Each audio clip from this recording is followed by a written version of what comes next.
Every morning he ate something that should have killed him, not by accident, not by ignorance. A small, measured dose, deliberate, taken on an empty stomach, washed down and waited out. He was a boy then, but he already understood something most people never have to learn. The people closest to you are the ones most likely to end you. What kind of person does that?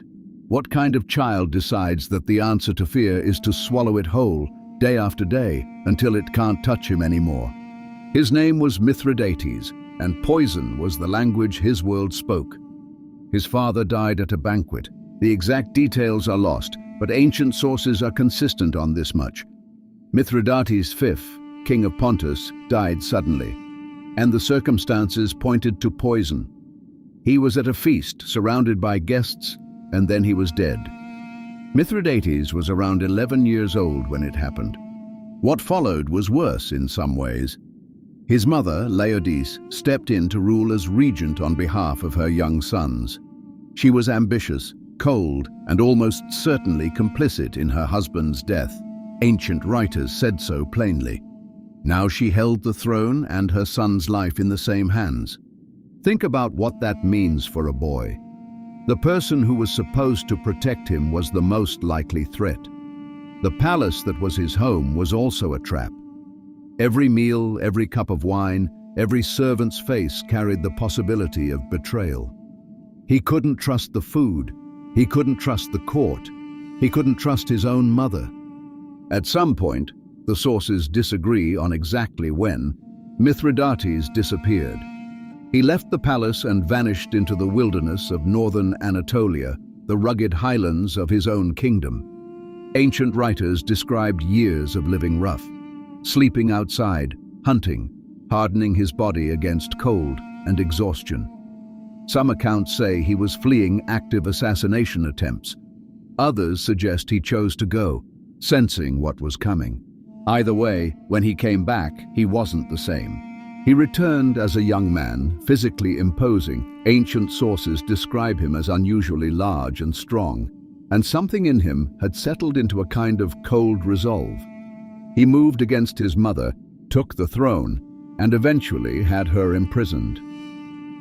His brother, who'd shared the regency, disappeared from the historical record around the same time. He'd learned the lesson his father's death taught him. In his world, weakness was an invitation. Trust was a liability, and poison, quiet and deniable and almost impossible to prove, was the tool his enemies preferred. So he decided to make it useless. He started small. Tiny amounts of toxic substances, aconite, arsenic, the kinds of things that showed up in royal courts with suspicious regularity. The idea wasn't complicated. Expose the body to a little, let it adapt, increase the dose slowly, repeat. Over years, the body builds tolerance.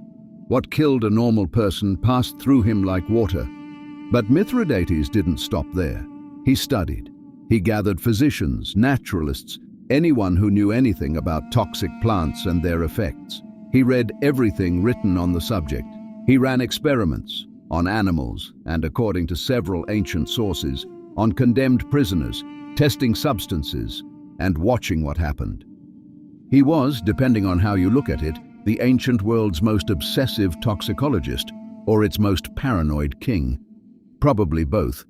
Out of this came something ancient writers called the Mithridatium, a compound formula he took daily, a mixture of dozens of ingredients blended into a single preparation. The recipe included things like rue, St. John's wort, ginger, and small amounts of various toxic substances. The exact formula changed over his lifetime as he refined it. When Roman forces eventually captured his palace and went through his notes, they found records of his experiments written in his own hand. The General Pompey had them translated and brought to Rome. His paranoia built outward from his own body. He kept food tasters. His kitchens were controlled, locked, monitored. Access to his table was restricted to people he'd vetted, and even then, he watched. His court was a place where nobody fully relaxed, because Mithridates never did. And yet, for all that fear, the man built an empire and held it for decades. Rome, the most powerful force in the ancient world, fought him not once but 3 times. 3 separate wars across roughly 40 years. He lost battles, lost territory, got pushed back and rebuilt. He survived military defeats that would have ended lesser rulers. He survived actual assassination attempts. He outlasted enemies, betrayers, and Roman commanders who expected to wrap him up quickly and found instead a king who simply wouldn't stop. The Mithridatic Wars weren't a footnote. They occupied Rome's attention for a generation. And through all of it, no poison touched him. He'd done it, built himself into something that couldn't be killed the way his father was killed. But there's something nobody talks about when they tell this story. The body he'd spent decades fortifying, the defenses he'd built layer by layer since childhood. He'd never once considered that someday he might want them gone. By the time Rome sent Pompey to finish the job, Mithridates had already lost almost everything. His armies were broken. His allies had peeled away one by one. The kingdom he'd clawed back and expanded and defended for 4 decades was gone in all but name. Pompey drove him north, then east, until Mithridates was living in exile on the far edge of the Black Sea, ruling a small territory that was nothing compared to what he'd once held. He was in his late 60s, old by the standards of any ancient ruler, let alone one who'd spent his life at war. And then his son moved against him. Pharnaces had been watching his father's position collapse and made the calculation that betrayal was more profitable than loyalty. He raised troops, turned them on Mithridates, and let the rebellion spread. The men who'd once followed Mithridates across decades of campaigns started joining Pharnaces instead. The father who'd imprisoned his own mother, who'd spent his entire life suspecting everyone around him, now watched the last of his support drain away toward his own son. He'd always known it would come from inside. That was the thing. Every defense he'd built, every layer of paranoia and protocol he'd maintained, it was all pointed at the right fear, just never quite the right person. Cornered at his fortress at Panticapaeum, Mithridates decided he wouldn't be taken prisoner. He wouldn't be marched through Rome in chains, displayed as a trophy for the crowd. He'd seen what Rome did with captured kings, so he did what any man in his position would do, if that man had spent 50 years preparing for exactly this kind of moment.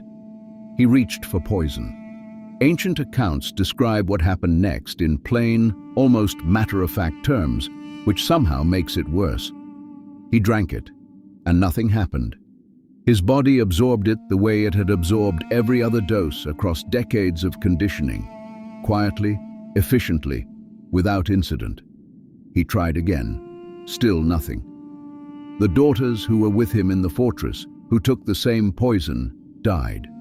He watched them go and stayed standing. He'd made himself unkillable. He just hadn't thought through what that meant. There are different versions of what came next, but most ancient writers agree on the basic shape of it. Mithridates asked one of his soldiers to finish what the poison couldn't. A man named Bituitus, a Gaul in his guard, ran him through with a sword. And that was the end. Not in battle, not by treachery, not by the slow creep of a toxin slipped into his cup, by a blade at his own request, because every other option had been closed off by his own hand. Pompey reached the fortress and found him dead. He arranged a proper burial. Even Rome, which had spent a generation trying to destroy this man, acknowledged that he deserved that much. The irony isn't subtle, but it's real. He built his entire life around one fear and neutralized it so thoroughly that it became the thing that trapped him. The armor he'd worn since childhood fit so well he couldn't take it off. The Mithridatium didn't die with him. Roman physicians studied his notes, adjusted the formula, and kept using versions of it for over 1,000 years. Doctors in medieval Europe were still prescribing it. The man's name faded, his kingdom vanished, but his obsession with not dying kept circulating through medical texts long after anyone remembered who he was.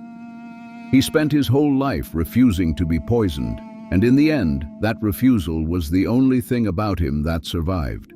If you want more stories like this, kings who built their own traps, empires that collapsed from the inside, subscribe to Truly Historical and watch the next one. Share this with someone who thinks they've heard every story from ancient history.